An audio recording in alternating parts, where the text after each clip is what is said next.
وہ بانٹ رہا ہے اللہ، لے لو بھائی، لے لو لے لو لے لو. یہ تو کہتا مفتی کی وہ سیل لگی ہوئی ہے، وہ ہول سیل. بھائی میرے وہ ہوں گے جنہوں نے مجھے دیکھا نہیں ہوگا لیکن میرے اوپر ایمان لے کے آئیں گے.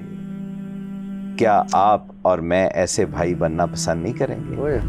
یہ میں سمجھتا ہوں کہ وہ جو بیٹے نے جنازہ پڑھایا نا، یہ ہے وہ کمائی. یس. ہمیں تو جنازے کی دعا نہیں آتی یار، ہم اپنے بچوں کو کیا سکھائیں گے؟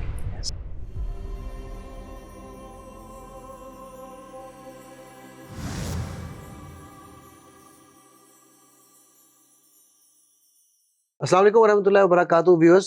اور رمضان الحمدللہ ہمارا تقریباً اینڈ پہ ہو چکا ہے. میں ایک حدیث کے ساتھ آج کی اس ٹاک کا آغاز کرتا ہوں، اور پھر ہم ایک تھوڑا سا ریکیپ کریں گے ہم نے اس رمضان میں سیکھا کیا. ٹھیک ہے، بیکاز ریکیپ جو ہے نا بڑی امپورٹنٹ ٹیکنیک ہے. اللہ کے نبی صلی اللہ علیہ وسلم، بخاری شریف کی حدیث نمبر 6442 ہے، 6442. ٹھیک ہے، اللہ کے نبی صلی اللہ علیہ وسلم نے کہا کہ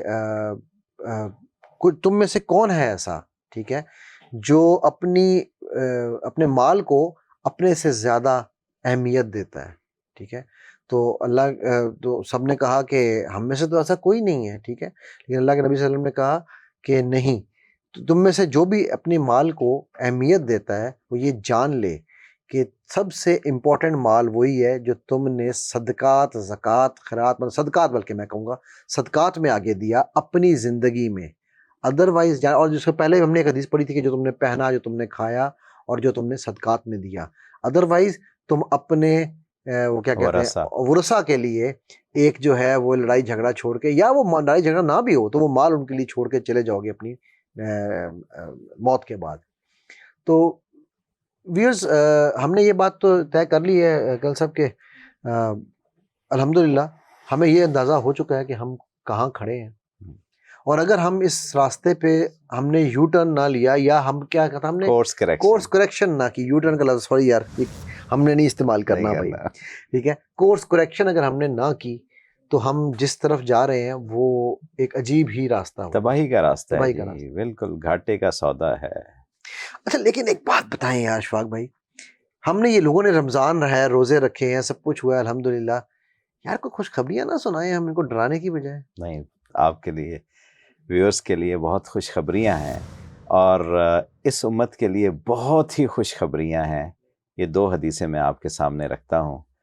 پہلی حدیث یہ ہے کہ رسول اللہ صلی اللہ علیہ وسلم نے فرمایا، میری امت کے بگاڑ کے دنوں میں جس کسی نے میری ایک سنت کو زندہ کیا اسے 100 شہیدوں کے برابر ثواب ملے گا. وہ بانٹ رہا ہے اللہ، لے لو بھائی، لے لو لے لو لے لو. یہ تو کہتا مفتی کی وہ سیل لگی ہوئی ہے، وہ ہول سیل. 1450 سال کے بعد رسول اللہ صلی اللہ علیہ وسلم سے اتنے فاصلے کے اوپر کیا لوٹ سیل کا معاملہ ہے. لوٹ سیل ہے سر، میں کہتا ہوں انی پیکیج 100% آف. کہاں ایک شہید جس کے بارے میں اللہ کہتا ہے اس کو مردہ مت کہو، وہ زندہ ہے، تمہیں شعور نہیں ہے. اور کہاں 100 شہیدوں کا ثواب، مٹی ہوئی سنت. تو سچا تاجر بن کے ہم مٹی ہوئی سنت کو آج زندہ کر سکتے ہیں. اور آپ کو پتہ ہے مزے کی بات سر، اللہ کے نبی صلی اللہ علیہ وسلم نے سچے تاجر، آپ صادق اور امین کیوں کہلائے، یہ بھی بات لوگوں کو سمجھنی ضروری ہے. ٹھیک ہے، کہ وہ سچے تاجر تھے جی، اور وہ ان کو باہر والوں نے کہا کہ یہ صادق اور امین ہے. اب امیجن کریں کہ رسول اللہ صلی اللہ علیہ وسلم ہجرت کی رات مکہ سے ہجرت کرنی ہے، اور دشمنوں نے بھی آپ کے پاس امانتیں رکھی ہوئی ہیں. بالکل، جو جان کے پیاسے ہیں انہوں نے بھی اپنی امانتیں کس کے پاس رکھی ہوئی ہیں؟ جو صادق اور امین ہیں. یہ ہے کیریکٹر، اور ان کے امتیوں کا کیریکٹر انہی نقش قدم پہ ہونا چاہیے.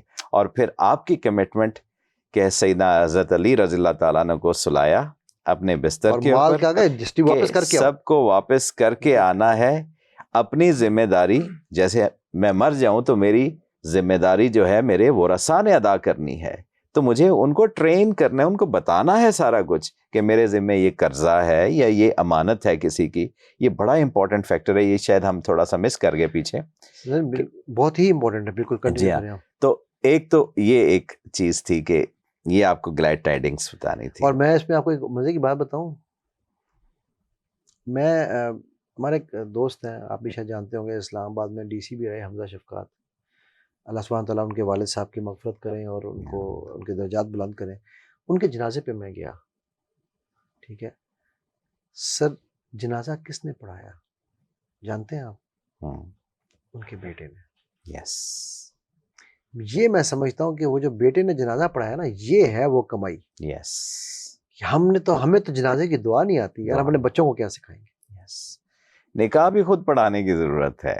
آپ دیکھیں یہ کوئی چیزیں ایسی سائنٹیفک یہ بیسک ہیں, راکٹ سائنس نہیں ہے, بیس ہیں. یس, مطلب مجھے کتنا فخر ہو یار کہ میرا بیٹا میرا جنازہ پڑھائے. یس. کمال نہیں ہو گیا؟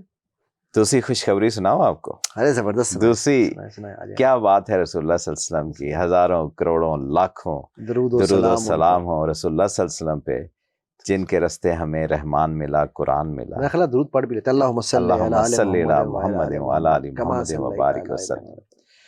تو دوسری آپ کو حدیث سناتا ہوں کہ رسول اللہ صلی اللہ علیہ وسلم نے فرمایا ایک دن صحابہ کی محفل کے اندر, کاش میں اپنے بھائیوں سے مل سکتا. ہوئے ہوئے ہوئے, کون سی حدیث سنا رہے ہیں یار, کاش میں اپنے بھائیوں سے مل سکتا.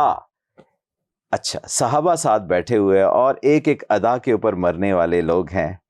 انہوں نے جب رسول اللہ صلی اللہ علیہ وسلم کا اشتیاق دیکھا اور ساتھ یہ فکرہ سنا کاش میں مل سکتا, تو صحابہ نے وفور اشتیاق سے کہا یا رسول اللہ ہم آپ کے بھائی نہیں ہیں. تو رسول اللہ صلی اللہ علیہ وسلم نے فرمایا تم تو میرے صحابہ ہو, میرے ساتھی ہو, میرے سنگی ہو, میرے متر ہو, بھائی نہیں. بھائی میرے وہ ہوں گے جنہوں نے مجھے دیکھا نہیں ہوگا لیکن میرے اوپر ایمان لے کے آئیں گے. کیا آپ اور میں ایسے بھائی بننا پسند نہیں کریں گے؟ بھائیوں کے اس گروہ کے اندر ہم شامل ہونا اپنا سب سے بڑا کام نہیں سمجھیں گے؟ ٹو ڈو لسٹ کے اندر ٹاپ لسٹ کے اوپر یہ کام ہم رکھنا نہیں چاہیں گے؟ تو ہمارے پاس کتنی زبردست اپرچونٹی, اور یہ صحابہ کے پاس نہیں تھی, آج ہمارے پاس ہے. ویورز انشاءاللہ کل ہم دوبارہ ملتے ہیں اور اس سارے کو سمرائز کرتے ہیں. السلام علیکم ورحمۃ اللہ وبرکاتہ.